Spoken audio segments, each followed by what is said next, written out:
నీలాంజనసమాభాసం రవిపుత్రం యమాగ్రజం ఛాయా మార్తాండసంభూతం తం నమామి శనేశ్వరం. శ్రీ గురుభ్యో నమః. శ్రీ మహాగణాధిపతే నమః. శ్రీ మాత్రే నమః. Welcome back to Mihiravani YouTube channel V doctor Sundari ప్రేక్షకులకు నమస్కారం. ఈరోజు మనం ఈ వీడియోలో స్వక్షేత్రం మూల త్రికోణమైన కుంభరాశిలో శని భగవాన్ జూన్ 30వ తారీఖు నుంచి నవంబర్ 15వ తారీఖు దాకా కూడా వక్ర సంచారం చేయబోతున్నాడు. ఈ వక్ర సంచార సమయంలో మీనరాశి వారికి ఎటువంటి ఫలితాలు ఉంటాయి? అసలు శని భగవాన్ అంటేనే మనందరికీ తెలుసు, సహజంగానే కష్టాలు కలిగిస్తాడు, ఇబ్బందులు పెడతాడని చాలా భయపడుతూ ఉంటారు. అంటే కర్మకారకుడు, కర్మని అనుభవింపజేస్తాడు. దానికి తగ్గట్టుగా మన కర్మకు తగ్గట్టుగా దండలను కూడా ఆయన ఎక్కువగా విధిస్తూ ఉంటాడు.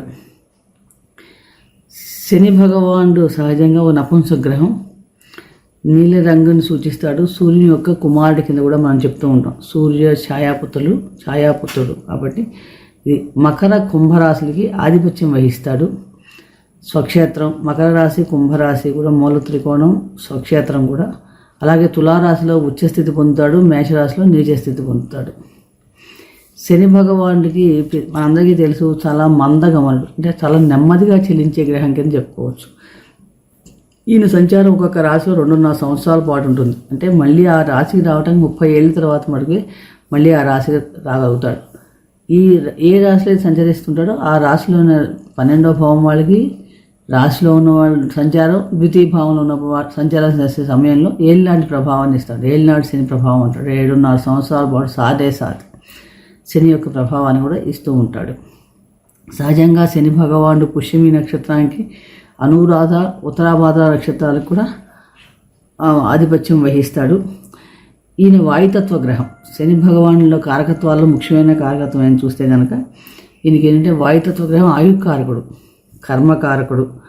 అలాగే ఈయన మనం సంచరించే సమయంలో ఏళ్ళనాడు శని, చతుర్థ భావంలో సంచరిస్తే అర్ధాష్టమ శని, అష్టమ భావంలో సంచరించిన అష్టమ శని, సప్తమ భావంలో సంచరిస్తే గండక శని, అట్లా అని చెప్తూ ఉంటాం. అలాగే శనికి ప్రత్యేకమైన దృష్టిలు కూడా ఉంటాయి. 3, 10 దృష్టిలు, విశేష దృష్టిలు కలిగి ఉంటాడు. సప్తమ భావాన్ని కూడా, సప్తమ దృష్టి కూడా చూస్తూ ఉంటాడు. సహజంగా ఈయనకి అంటే స్థిరాస్తులు సంపాదించుకోవడానికి కూడా కారకుడు అవుతాడు. ఇచ్చిన రాజయోగం ఇవ్వడానికి కూడా శని కారకత్వం వహిస్తుంది. అలాగే ఒక మనిషి ఈ కష్టాల సంబంధించి ఒక ఓర్పుని, శక్తిని పెంచుకునే శక్తిని కూడా ప్రదర్శించే గ్రహం కింద కూడా మనం శని భగవాన్ని చెప్పుకోవచ్చు అనమాట. ఇది ఏంటంటే ఆయుకారకుడు, ఆటంకాలు కలిగించడం, నిదానంగా చేయడం, ఒక దుఃఖాన్ని, ఒక మూర్ఖత్వం, జైలు జీవితాలు ఇలాంటివన్నీ కూడా ఎక్కువ ఇవ్వడానికి ఈయన అవకాశం ఎక్కువగా ఉంది. అలాగే శని దశాభుక్తులు జరుగుతున్నప్పుడు కూడా చాలా సీరియస్గా కష్టంగా అనుభవింపజేస్తాడు కష్టాలని. అలాగే వాత సంబంధమైన వ్యాధులను కూడా శని భగవానుడు సూచిస్తాడు. ఈ రకంగా శని ఒక ప్రత్యేకమైన గ్రహం అనే చెప్పుకోవచ్చు మనకి జ్యోతిష్ శాస్త్ర ప్రకారం. ఈ 2.5 సంవత్సరాల పాటు కూడా మనకి ఈ సంవత్సరం 2024 సంవత్సరంలో కుంభరాశిలోనే సంచారం చేస్తున్నాడు. కానీ ఇప్పుడు జూన్ 30, 2024 నుంచి నవంబర్ 15, 2024 వరకు కూడా కుంభరాశిలో పూర్వాభాద్ర నక్షత్రం వక్ర సంచారం చేయబోతున్నాడు. ఈ వక్ర సంచారం చేయడం వలన ఈ చేసే సమయంలో మీనరాశి వారికి ఎలా ఉండబోతోంది, ఎటువంటి పరిహారాలు తీసుకుంటే వీళ్ళు అనుకూలమైన ఫలితాలు పొందగలుగుతారు, ఏ విషయాల్లో జాగ్రత్తగా ఉండాలి అనే విషయాన్ని తెలుసుకుందాం. మనందరికీ తెలుసు మీనరాశి అంటేనే మనకి పూర్వాభాద్ర 4వ పాదంలో పుట్టిన వాళ్ళు, ఉత్తరాభాద్ర 4 పాదాలు, రేవతి నక్షత్రం 4 పాదాలు పుట్టిన వారిది మీనరాశి. మీనరాశి వారికి శని భగవాన్ వ్యయాధిపతి, లాభాధిపతి కూడా అయ్యి వ్యయస్థానంలో వక్ర సంచారం చేస్తాడు. ఇది ఒక రకంగా మనం చెప్పుకోవచ్చు. ఎందుకంటే వ్యయస్థానం అంటేనే విదేశీ విషయాలు, విదేశీ సంబంధమైన విషయాలు, హాస్పిటల్స్, అలాగే ఖర్చులు, వ్యయస్థానం ఖర్చులు, రోగాలు ఇలాంటివన్నీ కూడా మనకి వ్యయస్థానం సూచిస్తుంది.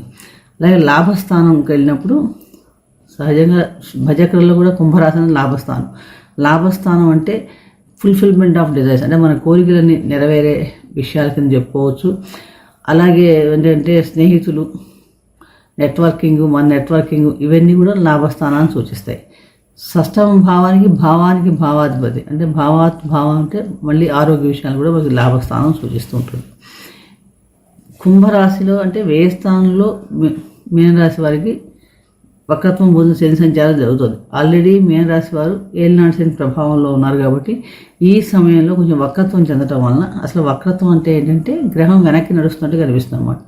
వెనక్కి నడవటం అన్నట్టు నడవదు కానీ నడిచిన ఫలితాలు ఇస్తుంది. అంటే వెనక రాశి యొక్క ఫలితాలు కూడా ఇవ్వడానికి అవకాశం ఎక్కువ ఉంది కాబట్టి మకర రాశి ఫలితాలు కూడా ఎక్కువగా ఈ సమయంలో ఎక్కువగా ఇస్తుంది. అలాగే వక్రత్వం నిజం శని భగవాన్ చాలా బలవంతంగా కూడా ఉంటాడు.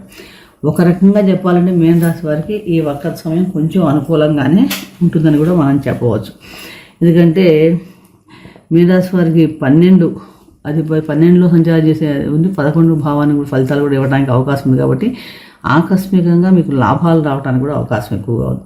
అలాగే శని యొక్క 3వ దృష్టి మనకి 11వ భావం నుంచి ద్వితీయ స్థానం మీద ఉండటం, అంటే ధన సంబంధమైన విషయాల మీద కొంచెం జాగ్రత్తగా ఉండాలి. అలాగే షష్టమ భావం మీద కూడా శని దృష్టి ఉండటం, భాగ్యస్థానం మీద శని దృష్టి ఉండటం వలన ఈ విషయాల్లో మనం కొంచెం జాగ్రత్త, అంటే రీసెర్చ్ చేయడానికి కానీ ఏమైనా ప్రయత్నం చేసినప్పుడు కొంచెం డిలే అవుతాయి. అలాగే వీటి మీద కొంచెం ఎక్కువ శ్రద్ధ పెట్టాలన్నమాట. అంటే డిలే అవ్వటం అంటే మనం ఎక్కువ శ్రమ పడితే కనుక చాలా మటుకు మంచి ఫలితాలు పొందడానికి అవకాశం ఎక్కువగా ఉంటుంది. అలాగే మీరు ఎక్కువగా ఏంటంటే కెరీర్ పరంగా కూడా మీ ప్రయత్నాలు చాలా మటుకు బాగుంటాయి, కానీ ఒత్తిడి ఎక్కువగా ఉంటుంది. ఈ ఒత్తిడిని కూడా చాలా ఎక్కువగా మనం అనుభవించే పరిస్థితి రావచ్చు. వ్యాపారంలో కూడా ఒక రకమైన పోటీతత్వం ఎక్కువగా ఉంటుంది. ఆ పోటీని ఎదుర్కోగలిగితే మీరు మంచి లాభాలు పొందడానికి కూడా అవకాశం ఉంటుంది. కాబట్టి ఆచితూచి వ్యవహరించాలి, సరైన నిర్ణయాలు తీసుకోవాలి. ఆర్థికంగా ఒక్కొక్కసారి అనుకూలమైన లాభాలు, మరింత లాభాలు రావడానికి అవకాశం ఉంది. అలాగే ఖర్చులు కూడా ఉండే అవకాశాలు కూడా కనిపిస్తున్నాయి. విదేశీ సంబంధమైన విషయాల్లో మటుకు కొంచెం చిన్న మార్పులు ఉండే అవకాశం కూడా ఎక్కువగా ఉంది.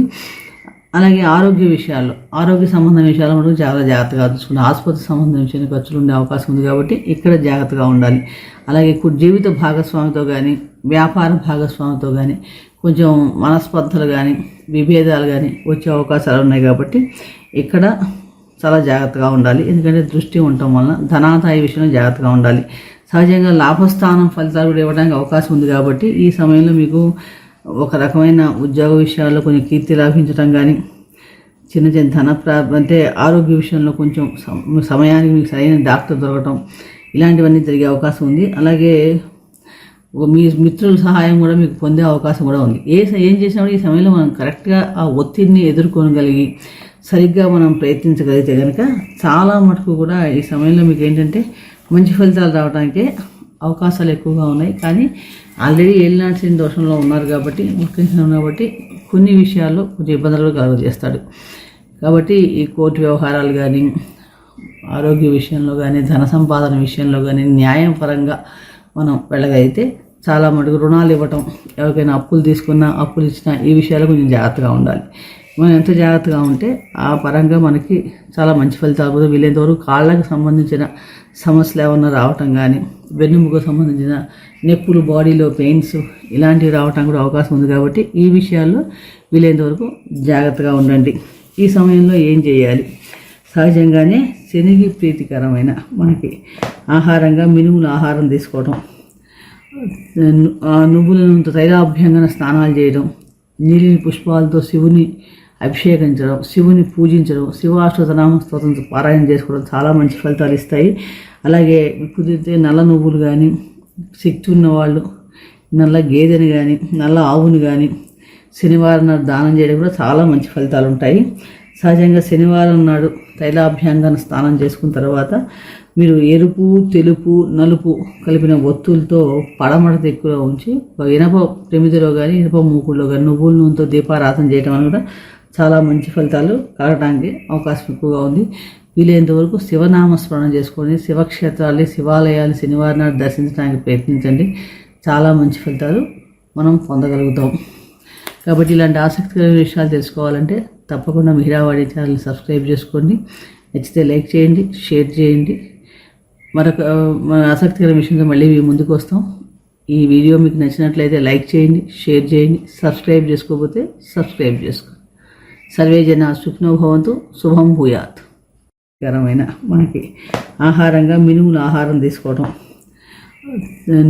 నువ్వులను తైలాభ్యంగన స్నానాలు చేయడం, నీలిని పుష్పాలతో శివుని అభిషేకించడం, శివుని పూజించడం, శివాష్టోత్తరనామ స్తోత్రంతో పారాయణ చేసుకోవడం చాలా మంచి ఫలితాలు ఇస్తాయి. అలాగే కుదిరితే నల్ల నువ్వులు కానీ, శక్తి ఉన్నవాళ్ళు నల్ల గేదెని కానీ, నల్ల ఆవుని కానీ శనివారం నాడు దానం చేయడం కూడా చాలా మంచి ఫలితాలు ఉంటాయి. సహజంగా శనివారం నాడు తైలాభ్యంగన స్నానం చేసుకున్న తర్వాత మీరు ఎరుపు, తెలుపు, నలుపు కలిపిన ఒత్తులతో పడమట ఎక్కువగా ఉంచి ఇనప ప్రమిదిలో కానీ ఇనప మూకుల్లో కానీ నువ్వుల నూనెతో దీపారాధన చేయడం వల్ల కూడా చాలా మంచి ఫలితాలు కలగడానికి అవకాశం ఎక్కువగా ఉంది. వీలైనంత వరకు శివనామస్మరణ చేసుకొని శివక్షేత్రాలు, శివాలయాలు శనివారం నాడు దర్శించడానికి ప్రయత్నించండి. చాలా మంచి ఫలితాలు మనం పొందగలుగుతాం.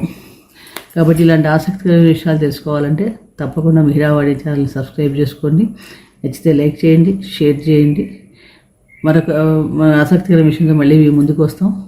ఈ వీడియో మీకు నచ్చినట్లయితే లైక్ చేయండి, షేర్ చేయండి. సబ్స్క్రైబ్ చేసుకోకపోతే సబ్స్క్రైబ్ చేసుకోండి. సర్వే జన సుఖినో భవంతు, శుభం భూయాత్. ఈ వీడియో మీకు నచ్చినట్లయితే లైక్ చేయండి, షేర్ చేయండి. సబ్స్క్రైబ్ చేసుకోకపోతే సబ్స్క్రైబ్ చేసుకోండి. సర్వే జన సుఖినో భవంతు.